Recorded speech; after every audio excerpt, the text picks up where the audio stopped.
You know what phrase I'm kind of tired of hearing? Fake news.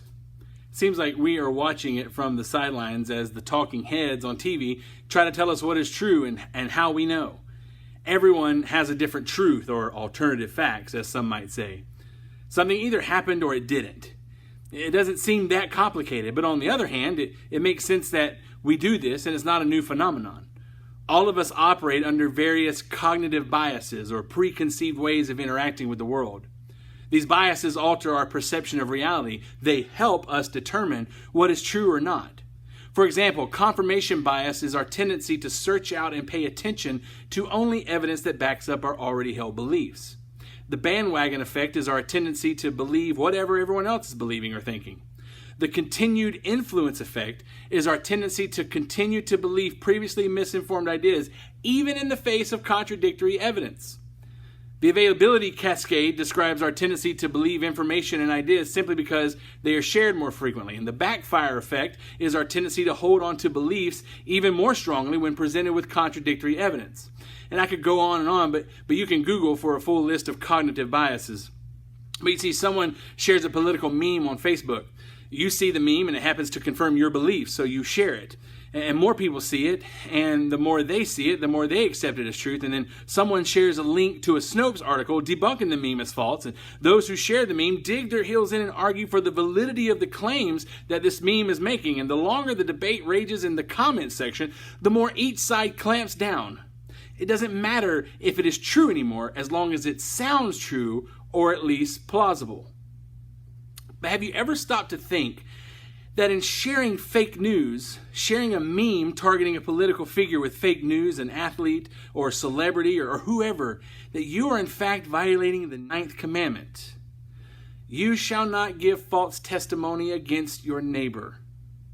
You may not even be doing it consciously, but that's what makes this and things like gossip and slander so toxic to communities.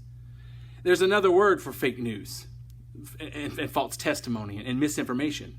You may have heard it before. The word is lie. It's not very popular to use that word in today's public discourse, but that's exactly what it is. When someone shares a false news article, they're helping to spread lies. When someone is unaware of their own biases that blind them to the truth, they are slaves to lies. And maybe you haven't noticed, but lies can devastate families and communities and even entire nations. The lie that vaccines are dangerous and could cause autism has led to the outbreak of nearly eradicated diseases. The lie that the Clintons were running a trafficking ring out of D.C. pizza parlor influenced a shocking act of violence costing the lives of innocent people. The lie that Mexicans are violent criminals, drug dealers, and rapists has led to a man-made humanitarian crisis along our southern border. The lie that Muslims are invading Western countries in order to bring about Sharia law has led to the meaningless slaughter of countless lives. And let's not even get into the rumors that people have run with during the COVID-19 pandemic. Or the detestable conspiracy theories that people buy into and share regarding the death of George Floyd at the hands of Minneapolis police officers. Really, the conspiracy theories that come with any of the high-profile deaths. This is no small matter because fake news is not a pithy slogan that you can slap onto whatever story that you don't want to believe. Fake news is a lie, and lies have consequences.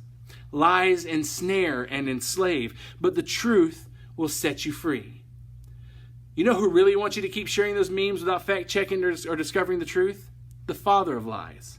I mean, look at what Jesus says, which is as timely now as ever. He says, you belong to your father, the devil, and you want to carry out your father's desires. He was a murderer from the beginning, not holding to the truth, for there is no truth in him. And when he lies, he speaks his native language, for he is a liar and the father of lies. Yet because I tell the truth, you do not believe me. Jesus knew long ago what Mark Twain observed when he said how easy it is to make people believe a lie and how hard it is to undo that work again. Or in the modern paraphrase, it's easier to fool a man than to convince him he's been fooled. Society, however, seems to be right in line with Pilate. When Jesus was arrested, he was sent to testify before the Roman governor Pontius Pilate, and during the questioning, there was this little interaction. It says, Jesus answered, you say that I am a king. In fact, the reason I was born and came into this world is to testify to the truth. Everyone on the side of truth listens to me. What is truth? Retorted Pilate. See, Christians should be on the front lines battling against the spread of false testimony, of fake news, of clickbait, of gossip and lies. Paul tells in Ephesians, therefore each of you must put off falsehood and speak truthfully to your neighbor, for we are all members of one body. We may not like what we find when we take the time to discover the truth, but if all truth is God's truth, we should be people on the side of truth and on honesty and on the side of integrity. Truth is the foundation of all healthy relationships. And if we can't trust each other, we can't be in real relationship. And if we can't trust each other, then we can't really love each other. So finding the truth may be extra work, but it's worth it. So let's not bear or share false testimony against a neighbor, but rather let's fight for the truth to win out.